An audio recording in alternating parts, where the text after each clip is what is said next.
Hello friend, welcome to my YouTube channel. आज का ये वीडियो ये है अंतर्राष्ट्रीय राजनीति का संचार सिद्धांत। अंतर्राष्ट्रीय राजनीति में संचार सिद्धांत को लागू करने का श्रेय हार्वर्ड के जो प्रोफेसर थे कार्ल डायस को है। इस दृष्टि से डायस की कृति जो रचना थी उनकी द नर्व्स ऑफ गवर्नमेंट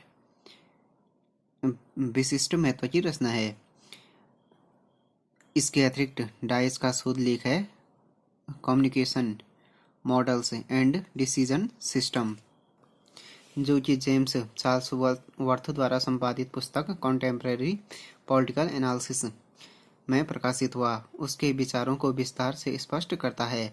संचार सिद्धांत निर्णयों के परिणाम में उतनी रुचि नहीं लेता जितना उनके निर्माण प्रक्रिया में। यह शायद साइबरनेटिक्स के प्रतिरूप के अनुकूल ही है, क्योंकि उसमें भी लक्ष्य से अधिक महत्व संचालन और समायोजन की प्रक्रियाओं को दिया जाता है। कार्ल डाइस संचार सिद्धांत की अपनी व्याख्या का आरंभ ही संचार अभियांत्रिकी, कम्युनिकेशन इंजीनियरिंग और शक्ति अभियांत्रिकी, पावर इंजीनियरिंग में अंतर बताने से करता है। डाइस लिखता है कि शक्ति अभियांत्रिकी में परिवर्तन प्रायः उसी अनुपात में होता है जिसमें शक्ति का उपयोग होता है। इसके विपरीत संचार अभियांत्रिकी में थोड़ी सी शक्ति का प्रयोग भी कभी कभी संदेश के प्राप्तकर्ता की स्थिति में बहुत भारी परिवर्तन ले आता है। ऐसे परिवर्तन प्रयोगों में लाई गई शक्ति अनुपात में सहस्त्रों गुना बड़े होते हैं। संचार सिद्धांत का समस्त आधार परिवर्तन पर है। परिवर्तन शक्ति के द्वारा लाया जाता है, परंतु यह प्राप्त सूचना और उस पर अमल करने पर निर्भर रहता है। इसकी तुलना उस सूचना से की जा सकती है जो बंदूक की नली को किसी निर्दिष्ट लक्ष्य की ओर मोड़ देने के लिए आवश्यक होती है। बंदूक का कुंदा दबाने में प्रायः कुछ भी शक्ति नहीं लगती है, परंतु जिस लक्ष्य की ओर बंदूक का निशाना होता है उस पर जोरदार प्रभाव पड़ता है। इससे यह निष्कर्ष निकाला जा सकता है कि संकेत को ले जाने के लिए कितनी शक्ति की आवश्यकता पड़ेगी। यह जानना उतना लाभदायक नहीं जितना यह कि उसके उपयोग का परिणाम क्या निकला। संचार सिद्धांत प्रशासन को विभिन्न सूचना प्रभावों के आधार पर स्थित निर्णय निर्माण की एक व्यवस्था मानता है। जो संचार सिद्धांत प्रशासन को विभिन्न सूचना प्रवाहों के आधार पर स्थित निर्णय निर्माण की एक व्यवस्था मानता है। संचार सिद्धांत का आधार दो प्रकार की संकल्पनाओं पर टिका हुआ है। प्रथम संकल्पना है वे संकल्पनाएं जिनका संबंध संचार का संचालन करने वाली संरचनाओं से है। द्वितीय है वे संकल्पनाएं जिनका लक्ष्य विभिन्न प्रकार के प्रभावों और प्रक्रियाओं को समझना है। पहले वर्ग में वे संरचनाएं आती हैं जिन्हें हम स्वागतकर्ताओं का नाम दे सकते हैं। दूसरा वर्ग जिसका संबंध सूचना प्रवाहों से है अधिक महत्वपूर्ण है। प्रभाव की इस संकल्पना के साथ अन्य संकल्पनाएं जैसे चैनल भार और भारवाहिनी क्षमता जुड़ी हुई हैं। डायस का विचार है कि सूचना का मापतोल और उसकी गिनती की जा सकती है और भेजी गई सूचना किस मात्रा में सही या विकृत रूप में प्राप्त की जा रही है उसका अनुमान लगाने के लिए संप्रेषण सारणी की उपलब्धि क्षमता अथवा मर्यादा का परिमाणात्मक रूप से अध्ययन किया जा सकता है। इस संबंध में जान पड़ता है कि डायस का विद्युत अभियांत्रिकी के क्षेत्र में किए गए गणित पर आधारित उच्च स्तरीय परिसीमन पर काफी प्रभाव है। डायस ने समूहों और समाजों, राज्यों और अंतर्राष्ट्रीय समाजों, सभी प्रकार के संगठनों की संश्लिष्टता का मापन करने के लिए सूचना प्रभावों के अध्ययन की पद्धति का प्रयोग किया है। नकारात्मक परिसंभरण जो नेगेटिव फीडबैक है को डायस के संचार सिद्धांत की आत्मा माना जाता है। नकारात्मक परिसंभरण नेगेटिव फीडबैक से उसका अर्थ है डायस ने ये कहा था कि जो नकारात्मक परिसंभरण नेगेटिव फीडबैक को डायस के संचार सिद्धांत की आत्मा माना जाता है। जो नकारात्मक फीडबैक है से उसका अर्थ उस प्रक्रियाओं से है जिनके माध्यम से निर्णयों और क्रियान्वयन से उत्पन्न होने वाले परिणामों की सूचना व्यवस्था में इस ढंग से प्रवेश करती है कि वह व्यवस्था को अप्रयास ही ऐसी दिशा में मोड़ देती है जो उससे संबद्ध लक्ष्यों की प्राप्ति के अधिक निकट ले जा सके।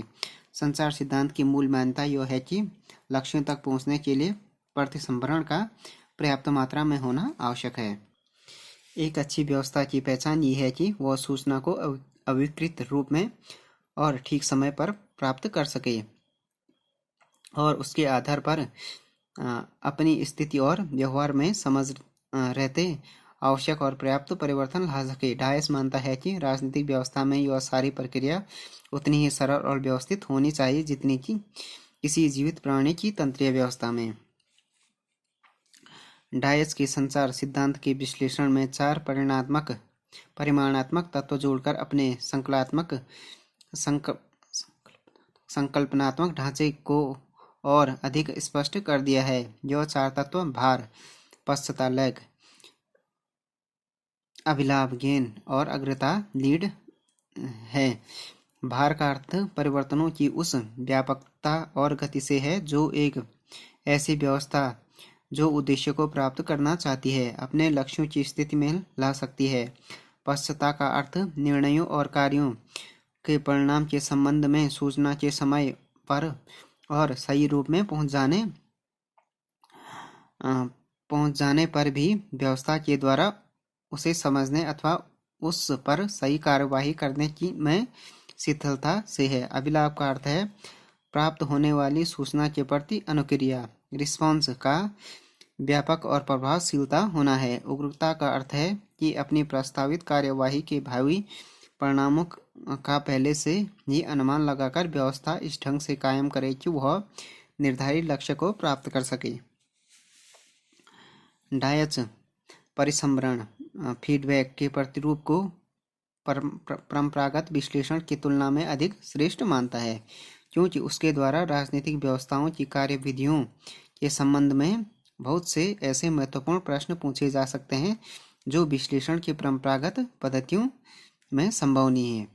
प्रशासन के लिए यह संभव होना चाहिए कि वह देश की आंतरिक अथवा अंतर्राष्ट्रीय स्थितियों में संभावित परिवर्तनों का समय पर और ठीक से जायजा ले सके जिससे वह उनके संबंध में समुचित व्यवस्था कर सके। संचार सिद्धांत की सहायता से प्रशासन इस बात का भी अंदाजा लगा सकते हैं कि राजनीतिक नेतृत्व, हित समूह, राजनीतिक संगठनों अथवा सामाजिक वर्गों का अनेक निर्णय व्यवस्थाओं पर किसी विशेष अवसर पर कितना भार पड़ रहा है।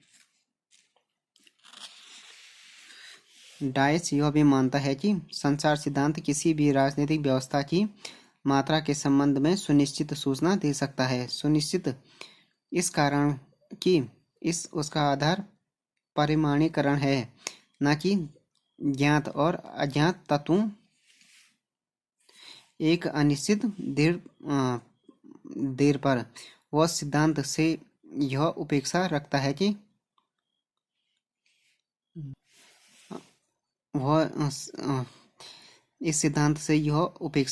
कि वह राज्यों को अपने लक्ष्यों में परिवर्तन करने और अनुभव से सीखने की क्षमता प्रदान करे। इन संकल्पनाओं को अपने लक्ष्य, परिवर्तन, प्रतिसंभरण और अधिगम लर्निंग का नाम दिया गया।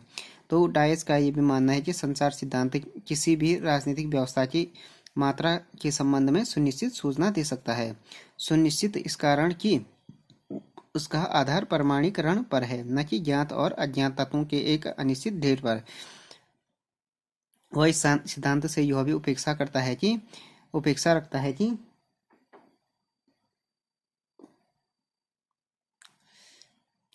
वह राज्य को अपने लक्ष्यों में परिवर्तन करने और अनुभवों से सीखने की क्षमता भी प्रदान करे।